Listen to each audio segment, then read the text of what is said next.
سامعین گرامی قدر، پچھلے پروگرام میں ہم یہاں تک پہنچے تھے کہ اگر کسی کو مظہر نور خدا بننا ہے تو عقل کا تقاضا یہ ہے کہ وہ ذات نور بھی ہو اور وہ ذات بشر بھی ہو، یعنی اس میں خدائی صفات بھی ہوں اور انسانی صفات بھی ہوں۔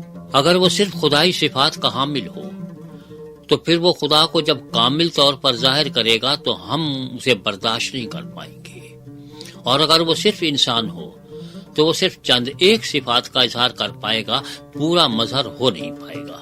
اب سوال یہ ہے کہ کیا اس چیز کے ہونے کے امکانات ہیں یا نہیں؟ عقل کا تقاضا تو ہے کہ ایسا ہونا چاہیے، لیکن کیا اس بات کے امکانات بھی ہیں یا نہیں ہیں؟ کیونکہ بہت ساری باتیں ایسی ہوتی ہیں جن کے بارے میں ہم سوچتے ہیں کہ ایسا ہوتا تو بہت اچھا ہوتا، لیکن ہونے کے کوئی امکانات نہیں ہوتے۔ تو ہم اس سلسلے میں کلام اللہ سے مدد لیتے ہیں۔ کلام اللہ ہمیں یہ بتاتا ہے کہ پروردگار عالم نے انسان اول کو اپنی صفات پر پیدا کیا، کہ اپنی چند صفات کا حامل ٹھہرایا، ساری صفات کا نہیں، کیونکہ اگر ساری صفات کا حامل مانا جائے انسان کو تو انسان ہر جگہ ہونا چاہیے، وہ ایک ہی وقت میں ایک ہی جگہ پہ ہوتا ہے، ہر جگہ نہیں ہوتا۔ انسان عالم الغیب نہیں ہے، ظاہر ہے کہ اس صفت کا مظہر نہیں ہے، لیکن ہاں وہ خدا کے پیار کا مظہر ہو سکتا ہے، اسے ظاہر کرتا ہے، رحم کا مظہر ہو سکتا ہے، کبھی کبھی خدا کے غضب کا بھی مظہر ہو سکتا ہے۔ چند ایک صفات کا حامل ہے، تمام صفات کا نہیں۔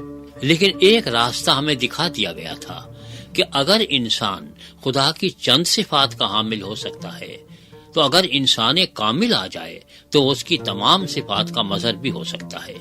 انسان ہونے کے ناطے وہ ہمارے اس طرح سے منعکس کرے گا ان صفات کو کہ ہم انہیں برداشت کر پائیں، اور خدا ہونے کے ناطے وہ ان تمام صفات کو منعکس کرنے کے قابل ہوگا۔ لیکن ہمیں معلوم کیسے ہو کہ بھائی ایسا ہوا بھی؟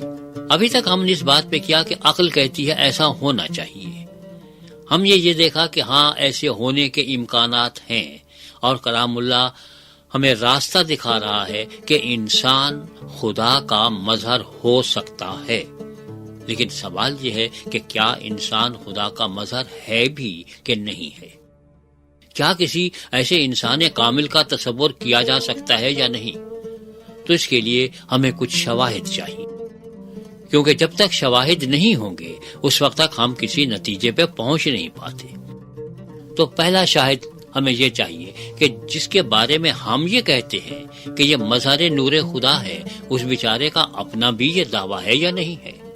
یہ ہم نے مانا کہ حضرت علی حجویری کے مزار پر یہ لکھ دیا گیا ہے کہ مظہر نور خدا، لیکن کیا جناب داتا گنج بخش رحمت اللہ علیہ کا اپنا بھی یہ دعویٰ تھا کہ میں مظہر ذات نور خدا ہوں کہ نہیں؟ اگر ان کا اپنا یہ دعویٰ نہیں تھا تو ہمارے دعوے کرنے سے کوئی حقیقت بدل تو نہیں جائے گی۔ آپ ان کی کتاب کشف المحجوب پڑھ لیجئے، جتنی دفعہ چاہے پڑھ لیجئے، اس کا ترجمہ ہو چکا ہے اردو میں بھی انگریزی میں بھی، تو آپ کو معلوم یہ ہوگا کہ ان کا اپنا یہ دعویٰ ہے ہی نہیں۔ جب اس بیچارے کا اپنا دعویٰ نہیں ہے، ہم زبردستی ان کو ٹھہرائے چلے جا رہے ہیں تو یہ ایک مصیبت ہے۔ ہمیں اس آدمی کی طرف سے خود دعویٰ چاہیے جس کے بارے میں ہم یہ کہتے ہیں کہ وہ ہے۔ یہ بالکل ایسے ہے کہ اگر ہم کسی شخص کو کہتے ہیں کہ وہ نبی ہے تو اس کا اپنا بھی تو دعویٰ ہو کہ میں نبی ہوں۔ وہ بیچارہ کہہ نہیں رہا کہ میں نبی ہوں، ہم کہہ چلے جا رہے ہیں کہ یہ نبی ہے۔ تو جسے ہم مظہر نور خدا کہہ رہے ہیں اس کا اپنا بھی تو دعویٰ ہو کہ میں مظہر ہوں۔ اگر اس کا اپنا دعویٰ یہ نہیں ہے تو ظاہر ہے کہ ہمارے دعووں سے وہ مظہر نور خدا بن نہیں جائے گا۔ بہت سارے لوگوں نے بہت سارے لوگوں کو مظاہر نور خدا ٹھہرایا ہے اور ہمیں اس سے انکار نہیں ہے۔ یہ ایک تاریخی حقیقت ہے کہ لوگ اس قسم کے دعوے کرتے رہے ہیں، اور کچھ لوگ ایسے بھی ہیں جن کی طرف سے اپنا دعویٰ ہو۔ تو ہمیں ایک دعویٰ اس قسم کا جناب مسیح کی طرف سے ملتا ہے کہ آپ نے فرمایا جس نے مجھے دیکھ لیا اس نے پروردگار کو دیکھ لیا۔ تو ہمیں دعویٰ ملتا ہے ہمارا اپنا نہیں، بلکہ اس ذات کا جس کے بارے میں ہم کہہ رہے ہیں۔ وہ یہ ذات کہہ رہی ہے کہ میں مظہر ذات خدا ہوں، کہ جس نے میرا دیدار کر لیا وہ یہ سمجھ لے کہ اس نے پروردگار کا دیدار کر لیا۔ اب سوال یہ ہے کہ جناب مسیح کو دیکھنے کے بعد ذات پروردگار کے بارے میں آپ کے کیا تاثرات اٹھتے ہیں؟ جناب مسیح کے بارے میں ہمیں یہ معلوم ہے کہ اس زمانے میں لوگوں کی داڑھی ہوا کرتی تھی، عام و خاص کی۔ تو کیا خدا داڑھی والا ہے یہ کہنا چاہ رہے تھے؟ چلتا پھرتا ہے، محنت مزدوری کرتا ہے، لکڑی کا کاروبار کرتا ہے، معمار ہے. یہ نہیں تھا، بلکہ جب تم مجھے دیکھتے ہو کہ میں لوگوں کو آنکھیں عطا کر دیتا ہوں، لنگڑوں کو چلنے کی سکت عطا کر دیتا ہوں، مردوں کو زندہ کر دیتا ہوں، یا یوں سمجھ لو کہ تمام وہ کام کرتا ہوں جو انسانیت کی فلاح و بہبود کے لیے ہیں، تو میں مظہر ذات خدا ہوں. میں یہ تمام طاقت رکھنے کے باوجود لوگوں کو نقصان پہنچانے کی کوشش نہیں کرتا.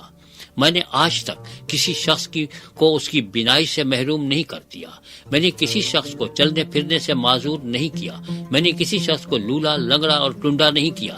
میں نے کسی زندہ شخص کو مارا نہیں ہے. اگرچہ میرے پاس یہ تمام طاقت موجود ہے تو میں نے اپنے عمل سے یہ ظاہر کیا ہے کہ میں خدا کی طرح سے رحیم و کریم ہوں. اس لیے جس نے مجھے دیکھا اس نے پروردگار کو دیکھا. تو یہ اس مظہر کی طرف سے اپنا دعویٰ موجود ہے. ہم کہنا یہ چاہ رہے ہیں کہ بہت سارے لوگوں نے بہت سارے لوگوں کو مظہر نور خدا ٹھہرایا ہے، لیکن ہمیں پہلا ثبوت یہ چاہیے کہ اس آدمی نے خود بھی یہ دعویٰ کیا ہو کہ میں مظہر نور خدا ہوں. اگر اس کا اپنا دعویٰ موجود نہیں ہے تو ہمارے دعوے سے کچھ بھی ثابت نہیں ہوتا.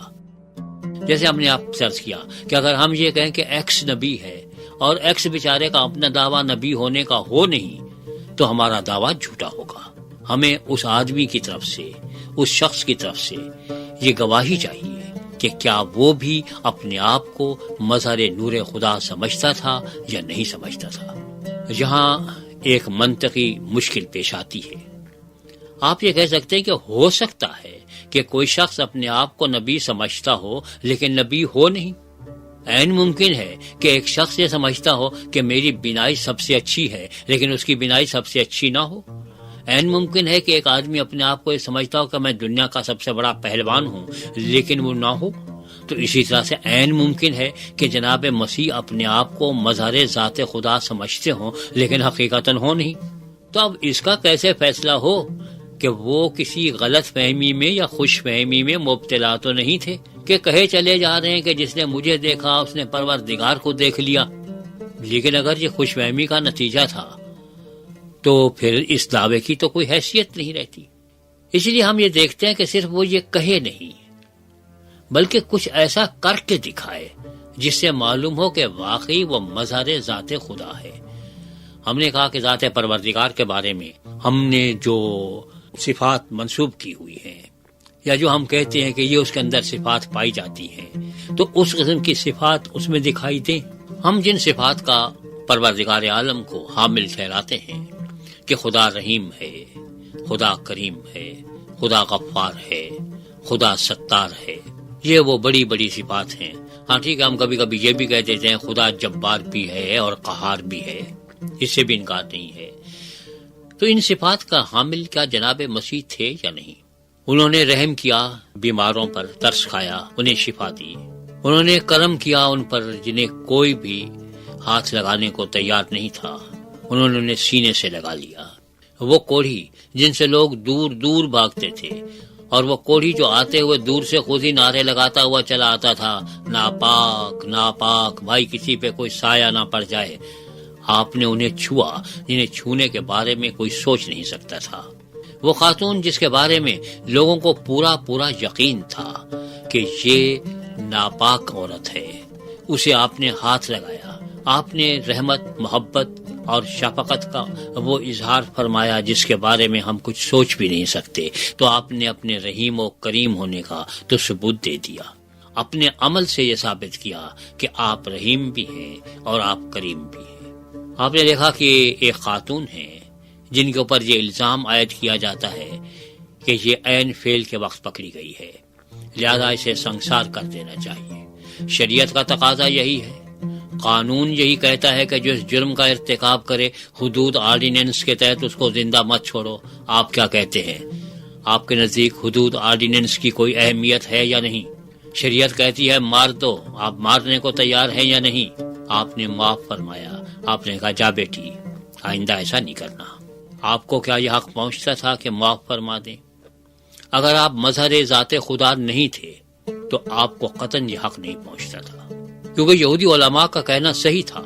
وہ 100% حق بجانب تھے کہ صرف خدا کی ذات معاف فرما سکتی ہے، انسان کو یہ حق ہے ہی نہیں، اور اگر آپ نے معاف فرمایا تو اب ہمارے سامنے صرف 3 راستے کھلے ہیں، 3 امکانات ہیں، جس کے بعد چوتھا امکان ہے ہی نہیں، یا تو آپ جھوٹے تھے، نعوذ باللہ۔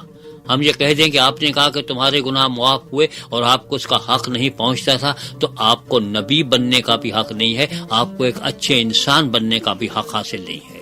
یا دوسری صورت میں آپ فاطر العقل تھے، پاگل تھے، دیوانے تھے کہ ایسی باتیں کرتے تھے کہ جس کا انسان کو حق نہیں پہنچتا۔ پاگل ایسی باتیں کر سکتا ہے، اس پہ کوئی پوچھ گچھ نہیں ہے، عقل مند آدمی ایسی باتیں نہیں کر سکتا تھا۔ اور تیسرا امکان یہ ہے جسے ہم قبول کرتے ہیں کہ آپ نے جو کچھ کہا وہ حقیقت پر مبنی تھا، آپ کو گناہ معاف کرنے کا حق تھا، اس لیے آپ نے معاف بھی فرمائے۔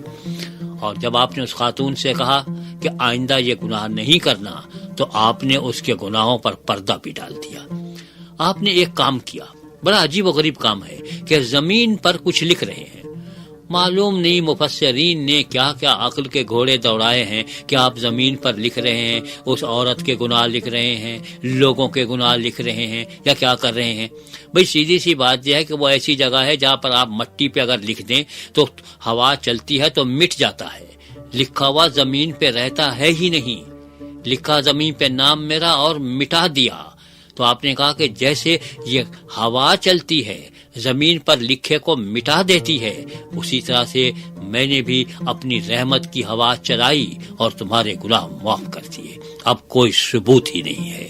آپ نے خدائی صفات کا اظہار فرمایا، صرف دعویٰ نہیں کیا، دعوے کے ساتھ دلیل اور ثبوت بھی پیش کیا۔ تو یہ 2 باتیں اس بات کو ظاہر کرتی ہیں کہ آپ اگر مظہر ذات خدا کہلاتے ہیں تو لوگ اس بات میں حق بجانب ہیں کہ آپ کو ایسا کہیں، کیونکہ آپ نے اس سلسلے میں 2 عدد ثبوت فراہم کر دیے ہیں۔ پروردگار عالم ہمیں آپ کی ذات کو پہچاننے کی توفیق عطا فرمائے۔